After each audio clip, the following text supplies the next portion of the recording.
واقعہ اصحاب فیل کے 55 دن کے بعد 12 ربیع الاول 571 ہجری ایک ایسا نرالا اور عظمت والا دن ہے کہ اس روز عالم ہستی کے ایجاد کا باعث، گردش لیل و نہار کا مطلوب، خلق آدم کا رمز، کشتی نوح کی حفاظت کا راز، بانی کعبہ کی دعا، ابن مریم کی بشارت کا ظہور ہوا۔ کائنات وجود کے الجھے ہوئے گیسوؤں کو سنوارنے والا، تمام جہاں کے بگڑے نظاموں کو سدھارنے والا، سند الاصفیاء، اشرف الانبیاء، احمد مجتبی، محمد مصطفیٰ صلی اللہ علیہ وآلہ وسلم عالم وجود میں رونق افروز ہوئے اور پاکیزہ بدن، ناف بریدہ، خطرہ کیے ہوئے، خوشبو میں بسے ہوئے، بحالت سجدہ مکہ مکرمہ کے مقدس سرزمین پر اپنے والد ماجد کے مکان کے اندر پیدا ہوئے۔ باپ کہاں تھے جو بلائے جاتے، اپنے نونہال کو دیکھ کر نہال ہوتے؟ وہ تو پہلے ہی وفات پا چکے تھے۔ دادا بلائے گئے جو اس وقت طواف کعبہ میں مشغول تھے۔ یہ خوشخبری سن کر دادا عبد المطلب خوش حرم کعبہ سے اپنے گھر آئے اور والہانہ جوش و محبت میں اپنے پوتے کو کلیجے سے لگا لیا۔ پھر کعبے میں لے جا کر خیر و برکت کی دعا مانگی اور محمد نام رکھا۔ آپ صلی اللہ علیہ وآلہ وسلم کے چچا ابو لہب کی لونڈی ثوبیہ خوشی میں دوڑتی ہوئی گئی اور ابو لہب کو بھتیجا پیدا ہونے کی خوشخبری دی تو اس نے اسی خوشی میں شہادت کی انگلی کے اشارے سے ثوبیہ کو آزاد کر دیا۔ حضرت ثوبیہ وہ پہلی خاتون تھی جس سے حضرت محمد صلی اللہ علیہ وآلہ وسلم نے سب سے پہلے دودھ نوش فرمایا۔ پھر اپنی والدہ ماجدہ حضرت آمنہ رضی اللہ تعالی عنہا کے دودھ سے سیراب ہوتے رہے۔ پھر حضرت حلیمہ سعدیہ رضی اللہ تعالی عنہا آپ کو اپنے ساتھ لے گئیں اور اپنے قبیلے میں رکھ کر آپ کو دودھ پلاتی رہیں، اور انہی کے پاس آپ صلی اللہ علیہ وآلہ وسلم کے دودھ پینے کا زمانہ گزرا۔ شرفائے عرب کی یہ عادت تھی کہ وہ اپنے بچوں کو دودھ پلانے کے لیے گرد و نواح دیہاتوں میں بھیج دیتے تھے۔ دیہات کی صاف ستھری آب و ہوا میں بچوں کی تندرستی اور جسمانی صحت بھی اچھی ہو جاتی تھی اور خالص اور فصیح عربی زبان بھی سیکھ جاتے تھے، کیونکہ شہر کی زبان باہر کے آدمیوں کے میل جول سے خالص اور فصیح و بلیغ زبان نہیں رہا کرتی۔ حضرت حلیمہ رضی اللہ تعالی عنہا کا بیان ہے کہ میں اپنے قبیلے بنی سعد کی عورتوں کے ہمراہ دودھ پینے والے بچوں کی تلاش میں مکے کو چلی۔ اس سال عرب میں بہت سخت کال پڑا ہوا تھا۔ میری گود میں ایک بچہ تھا، مگر فقر و فاقے کی وجہ سے میری چھاتیوں میں اتنا دودھ نہیں تھا جو اس کو کافی ہو سکے۔ رات بھر وہ بچہ بھوک سے تڑپتا رہا اور ہم اس کی دل جوئی اور دلداری کے لیے تمام رات بیٹھ کر گزارتے تھے۔ ایک اونٹنی بھی ہمارے پاس تھی، مگر اس کے بھی دودھ نہ تھا۔ مکہ مکرمہ کے سفر میں جس خچر پہ میں سوار تھی وہ بھی اتنا تھک ہار چکا تھا کہ قافلے والوں کے ساتھ تو چل ہی نہیں سکتا تھا۔ میرے ہم سفر بھی اس سے تنگ آ چکے تھے۔ بڑی بڑی مشکلوں سے یہ سفر طے ہوا۔ جب یہ قافلہ مکہ مکرمہ پہنچا تو جو عورت رسول اللہ صلی اللہ علیہ وآلہ وسلم کو دیکھتی اور یہ سنتی کہ یہ یتیم ہیں تو کوئی عورت آپ کو لینے کے لیے تیار ہی نہیں ہوتی تھی، کیونکہ بچے کے یتیم ہونے کے سبب زیادہ انعام و اکرام ملنے کی امید نہیں تھی۔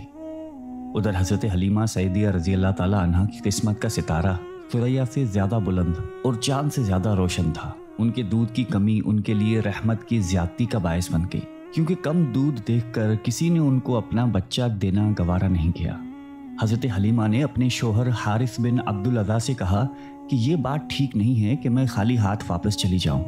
اس سے تو بہتر ہے کہ ہم اسی یتیم کو لے کر چلتے ہیں۔ شوہر نے اس کو منظور کر لیا اور حضرت حلیمہ رضی اللہ تعالی عنہا اس یتیم کو لے کر آئیں، جس سے صرف حضرت حلیمہ اور حضرت آمنہ کے گھر میں ہی نہیں بلکہ کائنات عالم کے مشرق و مغرب میں اجالا ہونے والا تھا۔ یہ خداوند قدوس کا فضل عظیم ہی تھا کہ حضرت حلیمہ رضی اللہ تعالی عنہا کی سوئی ہوئی قسمت بیدار ہو گئی اور سرور کائنات صلی اللہ علیہ وآلہ وسلم ان کی آغوش میں آ گئے۔ اپنے خیمے میں لا کر جب دودھ پلانے بیٹھی تو باران رحمت کی طرح برکات نبوت کا ظہور شروع ہو گیا۔ خدا کی شان دیکھیے کہ حضرت حلیمہ رضی اللہ تعالی عنہا کے چھاتی میں اس قدر دودھ اترا کہ رحمت عالمین صلی اللہ علیہ وآلہ وسلم نے بھی اور ان کے رضائی بھائی نے بھی خوب سیر ہو کر دودھ پیا اور دونوں آرام سے سو گئے۔